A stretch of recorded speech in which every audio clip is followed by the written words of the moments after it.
Good morning, everyone. So today I'm going to show you how to make what I call the star book. And there's three types of books that I've made.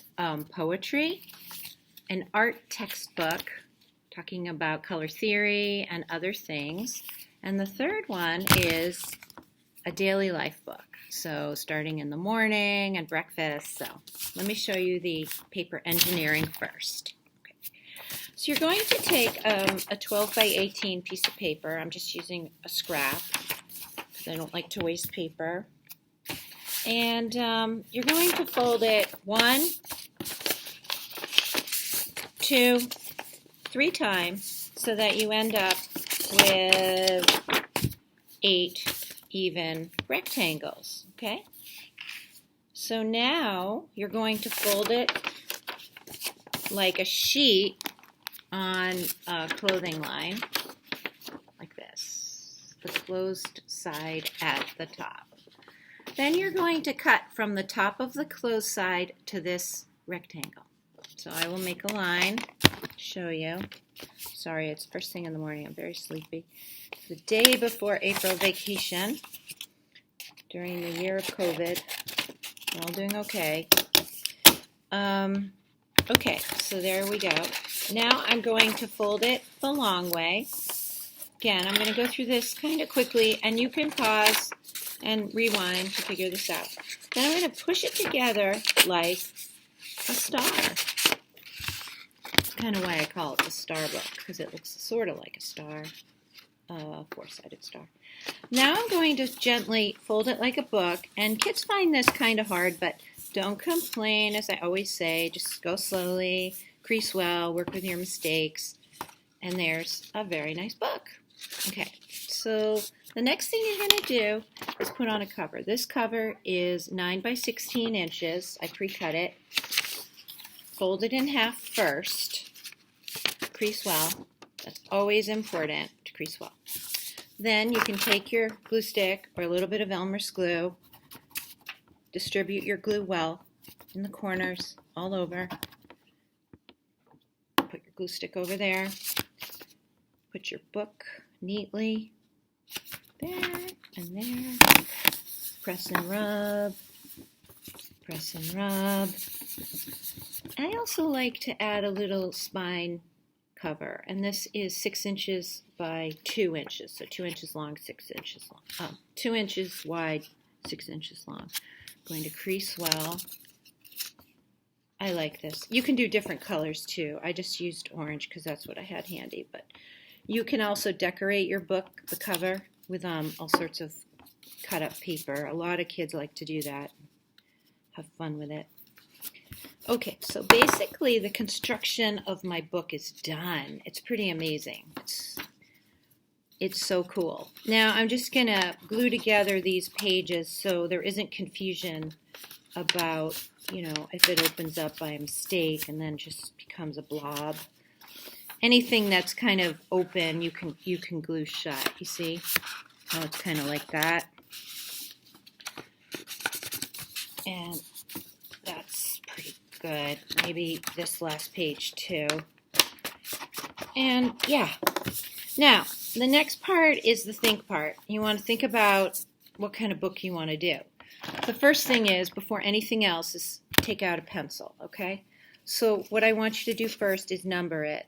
I think you should leave one side blank and one side with color, or with drawings. 2, 3, and, oh, okay. Well, I guess I only have 3 pages. So you might want to it's up to you to make this the whole page or just this. But sometimes the writing from here goes on to here. So 3 pages is fine, especially if you add lots of details. So now what I'm going to do is show you, so what you would do next is decide on your book. And I always draw with pencil first, and then sometimes I often add black pen. And then if you add black pen and it looks good, you can color with crayon or marker or whatever. So here is one book that I made a while ago. It's kind of got a lot of stuff on it, but I really like it. It says, "The necklace is perfect but late. That is okay, for it is for my birth date. It is my pick, but from my husband. We are united and looking forward in the same land. Okay, so that doesn't really rhyme, but it's based on a personal experience about getting a belated birthday present, and yeah, it worked out. Poetry by Laurel Dubin, 316. Oh, so this was made in 2016. So the first page, I'll quickly go through this. My name is Millie. I was in an animal shelter for the first year and a half of my life. Then Laurel saw me, her family adopted me, and now there is no strife. And that's true. She was very traumatized, but now she's much better. My name is Frisia. I am named for a fragrant flower that Laurel held at her wedding. It is also white like me. I am perfect except for where I pee. Yeah, we won't get into the mess that rabbits make, but they are beautiful, so they get away with it. My husband Steve took forever to find, but he is the very best in my mind. Our son Malachi is super smart, nice, handsome, and talented. I only wish earlier he would go to bed. The end. Oh, then I wrote an artist bio. Laurel A.B.J. Dubin is an artist and art educator. She loves animals, swimming, drawing, and ceramics. She lives with her husband, Steve, son Malachi, and rabbits Frisia and Millie. Okay. The next one, this also took a long time. It's a daily life book, so the second genre. So that's the cover, me doing art. And this was made in 2010. So this is when my son was kind of a baby. He's now 14. Malachi waking up. He takes his time. Malachi is eating cereal. Milk is so good for you. Some might debate that, but we're still going with it. My favorite breakfast, chocolate chip bagel with butter and a fried egg and coffee. And by the way, I've since broke this mug. It was made by my friend Jamie Gugina, but I bought some more from him. He's a great artist. And a lot of these drawings I got from photos. I looked at the photos and then drew. Ms. Dubin loves her morning coffee. And boy, do I. Pete's French roast all the way. Driving to work about, now 12 minutes to the great Whittemore. And lastly, swimming clears my mind.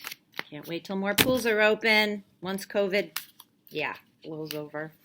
Okay, the last book I'm going to show you is very important. It's an art textbook. You want to start by making a little color wheel, and you can trace a circle, and you can see how I decorated with all sorts of paper. The color wheel, you should have the opposites, yellow and violet, red.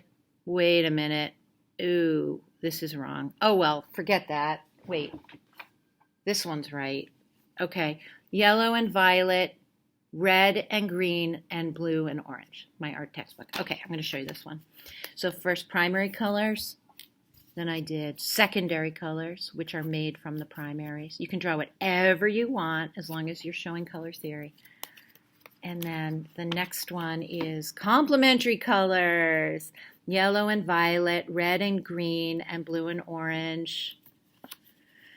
And then this is showing geometric and organic shapes. Organic shapes are shapes without a name, made up or from nature. Geometric shapes are shapes with a name. They have a mathematical formula.